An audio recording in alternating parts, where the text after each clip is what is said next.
इतिहास में कहानियां तो बहुत हैं, है ना? लेकिन कुछ कहानियां सिर्फ कहानियां नहीं रहती, वो महाकाव्य बन जाती हैं। आज हम एक ऐसे ही महाकाव्य की बात करने वाले हैं जो सिर्फ एक कहानी नहीं, बल्कि कह सकते हैं कि जीवन का एक पूरा दर्शन है। और ये कहानी है महाभारत की। देखिए, ये सिर्फ एक युद्ध की कहानी नहीं है। नहीं, ये तो धर्म और अधर्म के बीच हुई अब तक की सबसे बड़ी लड़ाई है। और ये कहानी सिर्फ राजा रानियों तक सीमित नहीं है। असल में ये सही और गलत के बीच उस कभी न खत्म होने वाले संघर्ष की कहानी है, जो कहीं न कहीं हम सबके अंदर भी तो चलता है। तो कहानी की शुरुआत होती है एक बहुत ही भव्य, एक शानदार राज्य से, हस्तिनापुर। और इस राज्य के केंद्र में थे दो वंश, पांडव और कौरव। मजे की बात यह है कि थे तो एक ही परिवार का खून, एक ही वंश के, लेकिन उनकी सोच, उनके रास्ते एक दूसरे से बिल्कुल अलग थे, कोसों दूर। और सच कहें तो पूरे महाभारत के संघर्ष की जड़ यहीं पर है। देखिए, एक तरफ थे पांडव, जो सत्य और धर्म मतलब कि कर्तव्य और न्याय के रास्ते पर चलते थे, उनके लिए यही सब कुछ था। और फिर दूसरी तरफ थे उनके ही भाई कौरव, जिनका रास्ता बनाया था लालच और अहंकार ने। बस यहीं से उस टकराव की पहली दरार पड़नी शुरू हो गई थी। तो सवाल ये उठता है कि ये जो सोच का फर्क था, ये धीरे धीरे इतनी गहरी दुश्मनी में कैसे बदल गया, और फिर कैसे यही दुश्मनी एक इतने बड़े, इतने विनाशकारी युद्ध का कारण बन गई। चलिए समझते हैं। देखिए, ये दुश्मनी कोई एक दिन की बात नहीं थी। इसकी जड़ें तो बचपन से ही जमने लगी थीं, खासकर दुर्योधन के मन में। कौरवों के दिलो दिमाग पर पांडवों के लिए सिर्फ एक ही भावना हावी थी, और वो थी जलन, ईर्ष्या। उन्हें बस हस्तिनापुर का सिंहासन चाहिए था, किसी भी कीमत पर। और इसी एक जिद ने विनाश के बीज बो दिए। और ये जलन, ये ईर्ष्या बहुत जल्द खतरनाक साजिशों में बदल गई। एक के बाद एक घटनाएं हुईं।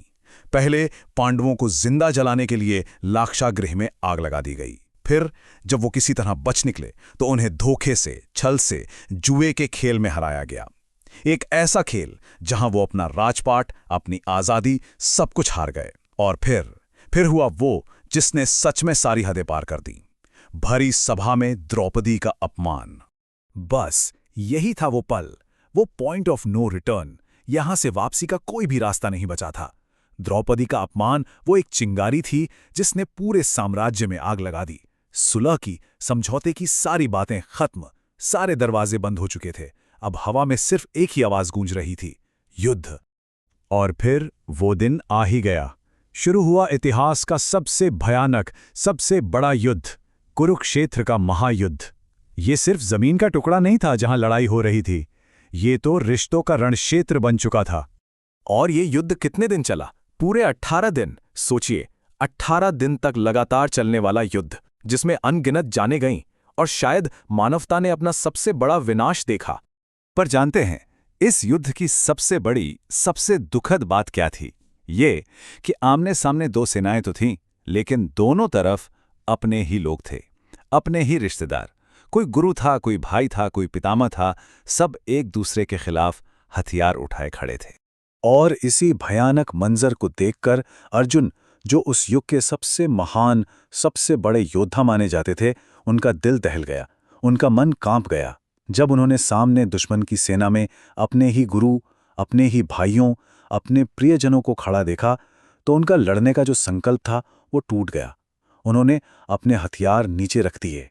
अब सोचिए, क्या होता है जब सबसे बड़ा योद्धा ही लड़ने से इनकार कर दे?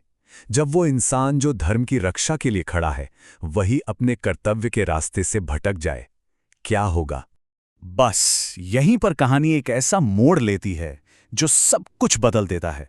जब अर्जुन इस उलझन में, इस दुख में पूरी तरह डूबे हुए थे, तब उनके सारथी श्री कृष्ण आगे आए और उन्होंने अर्जुन को वो ज्ञान दिया जो आज भी, सदियों बाद भी पूरी दुनिया को रास्ता दिखाता है। श्री कृष्ण का पहला और सबसे जरूरी संदेश था, कर्म करो, फल की चिंता मत करो। मतलब तुम्हारा काम है अपना कर्तव्य निभाना। एक योद्धा के तौर पर तुम्हारा धर्म है युद्ध करना।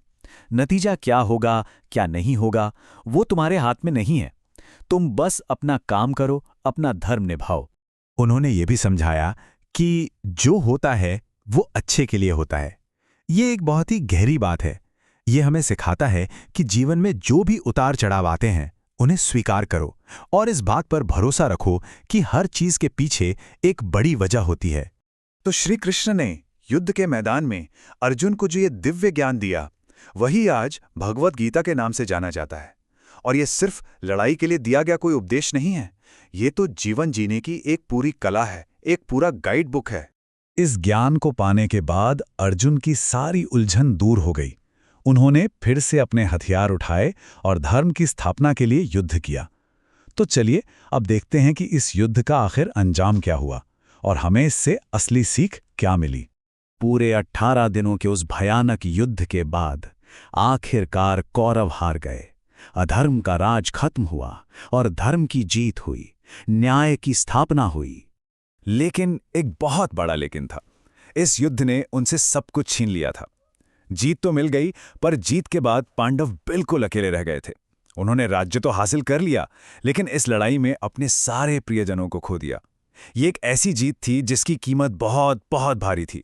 तो आखिर में महाभारत हमें सिखाता क्या है? इसकी सबसे बड़ी, सबसे जरूरी सीख यही है कि अहंकार और लालच का अंत हमेशा हमेशा विनाशी होता है। और हाँ, सत्य और धर्म का रास्ता मुश्किल हो सकता है, उस पर चलने में बहुत तकलीफें हो सकती हैं, लेकिन आखिर में जीत हमेशा उसी की होती है। और ये कहानी खत्म होते होते हमें एक बहुत जरूरी सवाल के साथ छोड़ जाती है। क्या अहंकार और लालच का ये युद्ध कभी सच में खत्म होता है? शायद ये युद्ध आज भी लड़ा जा रहा है, कुरुक्षेत्र के मैदान पर नहीं, बल्कि हम सबके मन के अंदर।